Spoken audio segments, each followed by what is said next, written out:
Welcome into the SICTR Second once again. This week we've got an exciting couple of guests. We're bringing in Jacob Mosier and Anna Overman, both with the Iowa State Space Cardinal Space Mining. There we go. I got the Cardinal title. Space Mining. Cardinal Space Mining. All right. Welcome in, guys. Happy to have you guys here, first off. Happy to be here. Yeah. Thank you. That's a second thank you for Jacob, in case we're keeping count. We'll keep track. We'll make sure we're level here. But really excited to have you both in, because Cardinal Space Mining is obviously a great steward of our building, working in the club section or club floor of the basement. And you guys obviously have some storied history throughout this building. Can you dive into, one, what is Cardinal Space Mining, and two, some of that history you guys have? Yeah, Cardinal Space Mining is a competitive robotics team. We usually compete in NASA's Lunabotics tournament. But this year we are hosting our own competition here at Iowa State. And we've been in SICTR as long as SICTR's been around.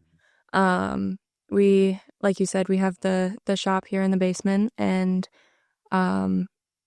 use the shops here to build our robot. And yeah. Very cool. Anything to add? I mean, they were also kind enough to give us an LTC, Yeah. the Lunar Testing Chamber. Oh, what is a lunar testing chamber? So if you go back that direction, there's a locked door. And if you go in there, there's like a clean-esque room. And then there's like a room full of moon dirt. Oh, so, okay. Well, not actual, like... you're welcome. I had no part in that, but you're welcome for your lunar testing chamber. Hey, we appreciate it. Really quick, what are your guys' roles within the Cardinal Space Mining Club? I'm actually an alumni, so I'm helping with the competition planning this year. Okay. And for you? I'm currently acting controls lead, so I'm kind of just in charge of getting the robot programmed and wired. Okay. And then, managing everybody to do that. So That's how big is this team that you guys have to kind of coordinate between and help build, whether it be building, whether it be executing in competition? We have about 30 to 40 active members. Okay. And they range all sorts of grade levels, correct? all sorts of grade levels. We even have one who's currently working on his master's degree. Oh, really? Okay. So How did you guys find out about Cardinal Space Mining, and what made you guys want to get involved with it? I was on my high school's FTC team. And then before I came to college here, my mom was like looking up different clubs and stuff and was like, hey, this looks really cool. You should join. And I checked out a meeting and I really liked it. Did you start right away as a freshman then? I tried to, but it was during COVID, so it was all online. Okay.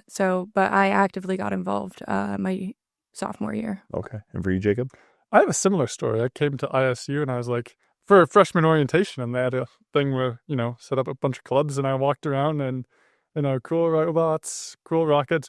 Ooh, that robot has a chainsaw on the front. Let's go talk to those guys. Ooh, it says NASA in big bold letters. That sounds like a good, place to try. So that's kind of how I ended up here. Very cool. And no regrets, obviously, jumping right in few years. No. So, what work goes into what Cardinal Space Mining is? First off, we've kind of established it's a robot, and there are competitions for this. Typically, it's put on through NASA, correct? Mm-hmm. And but there's more to it than just showing up with a robot that anyone could build. Yes. So a big part of this competition is systems engineering. So the idea is you do a bunch of paperwork to make sure that when you send the robot to the moon where you can't work on it, it's going to work. And you don't have to figure out how to repair it in space. Okay. And that's a really big part of that competition. So we go into, a lot of math, a lot of design, but also just a lot of like verification. How do you know that this is going to work? How do you know that your design is good and tested and is not going to break the minute it touches the surface of the moon? Yeah. Yeah. So what you're saying is a lot goes into it. A lot. And do you guys machine your own parts in some of that aspect as well? And how much goes into that part? Because I know you're right next to the heavy metal shop down here in the basement. And those things are turning up all the time. Yeah, we manufacture probably 95% of our robot in-house. Anything besides like motors, we make ourselves. So we use all the machines in the machine shop. And if there's anything that we can't make there, then we'll find someone to contract it out to. And you guys were both part of the championship team last year, correct? You guys won the championship. Explain what that competition was like, what it meant to actually take home the trophy in this situation, and just the competition aspect of it. Yeah, so this was the first year that they were doing berm building. So the objective of the robot is to collect the material and basically make a big pile. And then you're scored on the volume of material that you get and deducted for things like the mass of your robot, how much energy you used, and then can also gain points for different levels of autonomy. So in previous years, we were collecting just gravel that was buried underneath. But this year, we just had to collect the dusty material. So going into a new competition and winning right out the gate was really exciting. Yeah. What can you add to that? I'm just more focused on, one, a lot of work went into this. Mm-hmm. Two, at the time, we'd basically been running on 8 hours of sleep for the entire, 9 days we were there? Yep. Like, you go there and you sit down and that somebody hands you a wrench and you just work until they take the wrench out of your hand. Like, that's what we were doing. And then, you look up and, hey, you guys won. And it's like, heck yeah, we won. That's awesome. Well, that's so, and I mean, how do you transport a robot from the basement of SICTR out to where was the competition at last year? Florida. So who's driving the truck? It's a van. It's like an 18-passenger van, and we just take the back section of seats out, and we just throw the robot in there with like a bunch of padding, and you like stare at the people as they load it in so they don't drop it, and then you put the guy who drives nice and smoothly in charge of that van, and then you send him down to Florida. That's awesome. So obviously you win last year. What is Cardinal Space Mining's kind of history overall in competition's sake? I mean, I had known a little bit about it, but I think that win really elevated you guys even more, didn't it? Yeah, that was actually our second year in a row taking first place, which was super exciting. And I know we've done well in the past. I think in 2013 we also had a first place win, but we're usually somewhere in the top 10. Okay. And it's a 2-semester build out / competition, correct? Yep. So when you guys walk in the fall, what does the planning kind of look like for you guys? So planning usually starts more in the summer. Okay. Where you sit down, generally, tech leads, that type of stuff. We'll sit down and kind of go, what worked well, what didn't. And you'll start bringing on, because we were pretty much year round. You got to have something to do during your internship. Yeah. Right. So, you sit down, you go, what didn't work well? What do we want to improve? And usually by that point, you have a pretty good idea. It's just, how are we going to design it? How exactly are we going to, again, prove that this is a good decision to make? Because you have that entire systems engineering application. Right. And then it's actually implementation. Okay. So like from controls, we basically, I literally was Amazoning things to people's houses because they were away at an internship. And I was just like, all right, Mr. Treasurer, I need you to send, 3 dev boards to Sam. I need you to send, 2 adapter boards to me. I got a pile of wiring in the corner, and we're just going to turn that into something that kind of works by the end of the summer. That's awesome. And so as we move forward now, what is brewing? Obviously, the competition this year, there's now a second competition you guys are eyeing up that is a much more impactful to SICTR itself. Kind of what's going on this May? Yeah, so we are planning to host the Collegiate Space Mining Competition, or COSMIC, here at Iowa State. It's based off of the NASA competition, so very similar.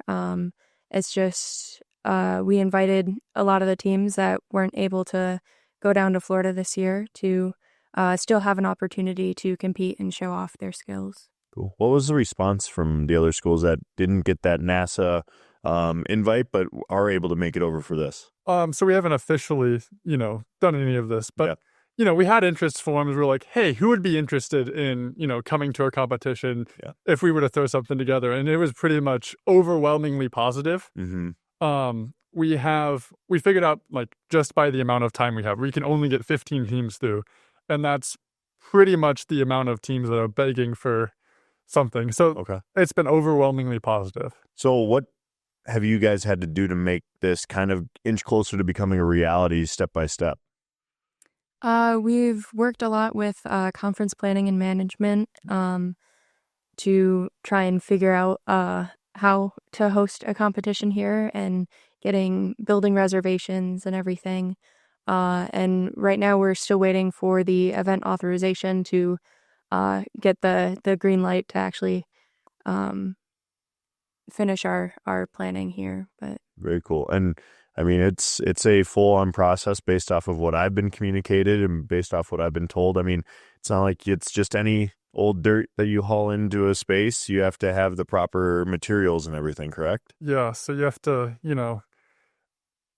it'll cause some breathing difficulties if you do it improperly. So you have to get, respirators, you have to get bunny suits, you have to get, an area that is negatively pressurized. You have to have it big enough for the robots to run around. It has to be strong enough that, it doesn't break if you look at it sideways. It has to be fairly easy because we're a bunch of college students. We can't exactly put this up. Like we're literally like building the thing like the week after exams are done. And it's like, all right, that's not a lot of time to build something substantial in. So you have a lot of interesting engineering challenges that falls into that. But it's also real world kind of practice in some sense, right? And I think that's something that's really cool about Cardinal Space Mining. It's really cool about a lot of the clubs down here. It's giving you that real world experience that you can translate into your professional careers. Definitely. So what is it you guys hope to carry over from what you're doing right now into professional career side? Pretty much everything that we do can be carried over. Learning how to work in a team to get an engineering project finished. I know for like the mechanical side of things, we do a lot of technical work with like CAD design, and then actual manufacturing processes, getting that hands-on experience. Cool. How have you guys been able to utilize SICTR outside of just the basement? Have you guys done any 3D printing upstairs? Have you guys utilized Digital Media Studio for media materials, anything like that? Yeah, I know we've used the Digital Media Studio for some of the pictures and promotional stuff of our robot. We also, didn't you use for the hopper skirt? Yeah, there was some sewing last year. Oh, really? Did you ever expect to be sewing? Not really, no. And there's a hopper skirt. There's probably a ton of terms in here that most people aren't familiar with. At the core of the robot, how does it function? How does it move? What goes into making it go?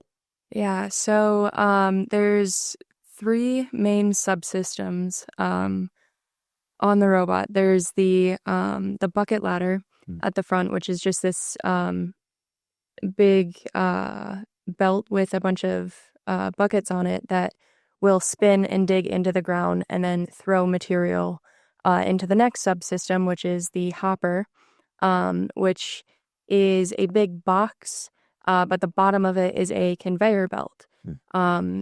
So it collects all the material in there, and then when we go to offload, we just tip it up a little bit and then run the belt, and it evacuates all of the material. And then the track subsystem it's like tank treads kind of on the sides to maneuver around. Very cool. And you kind of go through all the circuitry I get with all that. So how much time and energy does it take to actually get those operating? And then how many people have to operate each individual mechanism, I'll call it? So by rules, we're allowed 3 people in the control room to control it. Usually you have 1 person because you don't want to have to coordinate. So you just write the code for 1 person to control it. And then, you're trying to do autonomy. That gets really complicated really quick. I think at this point we could probably write a good substantial research paper on just how do you navigate using LiDAR? Okay. Which is, And then, you go into everything. There's a lot. So it's not like battle bots where you've got 4 people standing around like with different controllers. One's handling a flamethrower, one's handling the motor and all that kind of stuff. No, ideally you sit down, you press a button, you say robot dig, and the robot just goes and it finds a place and it does exactly what you tell it to. And you don't touch anything. Very cool. Well, how do you make it better every year? Because obviously that's got to be a component of this too, is taking what you learned from last year and then incorporating some of those nuances that you need to make it to improve. I mean, there's many different solutions to the problem that we're faced with. So The bucket ladder and hopper solution are just one. So in previous years, we've had a trencher when we're digging up the rocks. So we'll try different like major concepts and do trade studies to estimate what would be worth it and how many points we'd be able to get. And then on a smaller level, we'll do minor optimizations, like maybe we'll change the part geometry to save some weight or make it run a little bit more efficiently. Cool. And then to that point, you guys obviously put a lot of time and energy into this on top of all the studies and the credits you're taking. How do you have time to do anything else? Or is this just kind of part of the fun of it? To some extent, this is kind of our socialization. Yeah. I mean, yeah, that's pretty much the answer is you don't do a whole lot else. Okay. At least depending on the person. Yeah. Me and Anna have decided, hey, we really like this. We like the people here. We're going to commit a lot of time to it. There's people that come and they stay for an hour on general meeting and they come and, sit down for 3 hours. Mm-hmm. And, they're in charge of writing the GUI or they're in charge of designing this piece. And that's the great part about an engineering project like this, is there are plenty of ways to break it down so that everybody, no matter of their, time commitment, they can contribute something. Yeah. So, and I think that's one thing maybe people might see as a barrier initially. Like they sit there and they think, well, I'm going to have to invest, 25, 30 hours a week on this. And I'm trying to focus on graduating. What do you say to those people that might be a little bit hesitant to jump into Cardinal Space Mining or another club program? Yeah, school's definitely the priority. I mean, that's why we're here. But you don't have to jump in full steam right away. You can learn just a little bit at a time, and still be an effective part of the team. Awesome. And it feels like you guys are constantly, this is a word we throw around a lot in this building, but innovating. It feels like you're constantly finding a solution to a problem and trying to improve things. In the grand scheme of this, what is the hope that comes out of these robotic competitions for you guys as far as what can be done in the future technologically? So the fun part about this is when we join the competition, NASA makes us sign something. I don't remember the exact legal term, but it's like a waiver of use or something, where they can come and just take our entire designs and use it for whatever, which is, really cool to think about that, NASA's like, hey, we're going to use your designs for a future Artemis mission or something because we're technically under the Artemis program. Okay. And that'd be really cool. We've never seen that, but otherwise it's just, go out there, do well. Competition's fun. Yeah. What are some of the coolest designs you've seen, or does anyone ever walk in with a robot and you're like, whoa, that's different. That's new. Yeah, I think last year one of the really cool robots that I saw had a vibrating hopper. So when it would run, it made this horrendous sound. But essentially it would like vibrate to dig up the material almost. And I think it worked pretty well for them. Okay. What's the coolest thing you've seen, or what's something that's caught your eye? I remember there was a team last year, WPI, came out with a robot, and it was basically just a tower of servos where you could just rotate the individual wheels like different directions. And it basically allowed them to go sideways in all directions instead of like a car where, you can only drive forward and back. They could just literally turn their wheels and drive sideways. Whoa. So they can crab walk a little. They can crab rock. And that doesn't sound that impressive if you're thinking about asphalt, but like regolith, that's like standing in quicksand. Like you turn the wheels sideways and now they're 3 feet down under the surface. And watching them work is like, wow, you guys put a lot of effort into that. That's pretty cool. You just used a term most people probably won't. Was it regolith? Yeah, moon dirt. Fancy moon dirt. Fancy moon dirt. What is moon? Obviously, they're not hauling moon dirt back anymore. What is it made up of? So, you just opened a can of worms. There's like 5 different simulant options. What's the most common, or what's the simple form? Let's simplify it a little bit. So NASA gets theirs. It's called BP1. Okay. It's just mining tailings they got from a specific mine in Arizona. Okay. Apparently they're mining for basalt, and for some reason the mining waste is really like regolith. No. They just kind of just grab it, and yeah, that's what they use. Okay. And what's the consistency feel like if you were to pick it up? It's almost like flour. Okay. Very powdery, but it's also a non-Newtonian substance. So if you agitate it enough, it will flow like water. If you compress it enough, it'll like Be a rock. be a rock. It'll break motors if it gets in. We had an issue last year where as our tracks were driving, they were taking a little bit of regolith and packing it in, and it started bending the steel. Oh no. Yeah.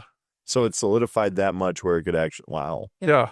What a strange substance. Mhm. How do you prepare for that? A lot of brushes on any moving parts to try and like divert the regolith away from anywhere it shouldn't be. Also using open concepts, so if any regolith does get in, it'll just fall right out. Okay, very cool. Well, we're getting close to the end here. I want to finish up before we get into our quick fire with this question I ask everybody. What does innovation mean to you? And so we'll go ladies first on this one. What does it mean to you? Innovation is new ideas, I guess. I mean, it could be something as small as a new idea for a pencil, or something as big as a new robot designed to send to space. And for you? There's no wrong or right answer in this, and that's what's fun about this concept of innovation. You say that like I'm not an engineer. Yeah, exactly. I'm dealing with very intelligent people who are problem solvers. Very literal people. Yes. I would say innovation is you have a problem, you're trying to solve it. You're trying to figure out how to solve it in a way that no one has done it before. And then, since you're an engineer and want to make money, you're trying to make money off of it. Well, there you go. That does go hand in hand. I think there's obviously a lot of innovation going on in your guys' space, so it's been really cool to hear about what Cardinal Space Mining is doing. Again, for more information on Cardinal Space Mining, where can people find out that info on you guys? Our student organization website. Okay. Awesome. And I'm sure you can find that through the Iowa State University website as well. Yeah, you could just look us up on Google. Yeah, search Cardinal Space Mining on Google. There you go. There's the quick and simple answer. All righty, we're going to get into our 5 quick fire questions now. I have not premeditated these to you guys at all, so you are going to be caught off guard. And so I'm going to start with, what school is the toughest competition for Cardinal Space Mining? Alabama. Why? They have a really good history.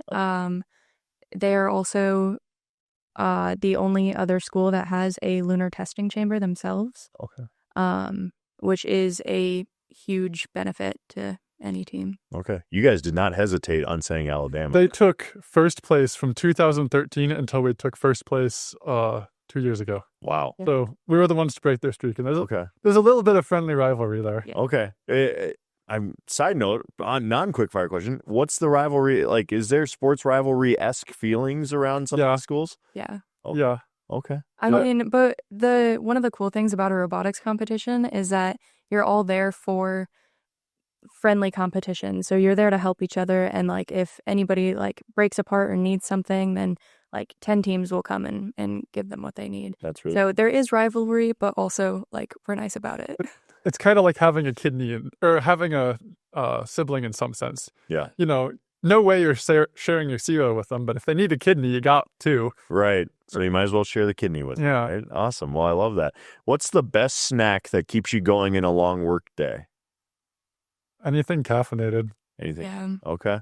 All righty. Fair enough. We're trying to get Red Bull to sponsor. Well, there's an idea. I think we can try and Red Bull. If you're listening in, please sponsor Cardinal Space Mining. Alrighty, we pushed it. Favorite club that works in the composite space, not Cardinal Space Mining. I want to say rocketry. Okay. Yeah. I like Baja. I know some of the members. Okay. It's really fun. For people that are listening that haven't seen it before, go down to the basement because all the clubs kind of share a workspace down there. I'm sure you would love your own space, but at the same time, it is really fun to see F1, the Baja, you guys, you get the rocket, you get Aero. It's pretty crazy. So it's pretty fun to see. We've kind of dove into what lunar dust is. What's real lunar dust? It depends what crater you're in. What? And what section of the moon you're in. Oh, God. There's like This is way deep. several different That zones. thing. And Because as asteroids hit the surface, then new material gets introduced to it. Okay. Well, there's the answer. It can vary. What's it typically like? What's the base of it typically? I have no idea. Okay, I don't know either. I was figured I'd ask. You guys are really smart and know this stuff. So, and then we'll finish with this. What's the average amount of sleep during competition week? 1 hour a night. It depends what team you're on. Okay. And what breaks? And what breaks? How often have things broken on competition week for you guys? Every single time. So how much sleep do you lose over those breaks? Quite a bit. Okay. Gotcha. Is there, I'm going to wrap up with this. What is the mindset as you guys get into competition like that night before you're down in Florida, you're getting ready for this May here in Ames? What's going through your mind that night before competition?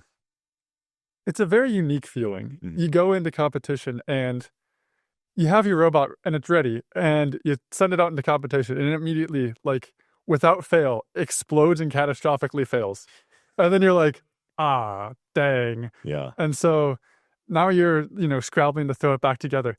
And I don't know if I'm just crazy or maybe it runs in the club, but the way everybody comes together and just figures it out, and you sit down and you do like mad scribbles on a whiteboard at 3 a.m. That is just a different mode of operation than most places. The adrenaline that kicks in. How about for you? What's going on up there?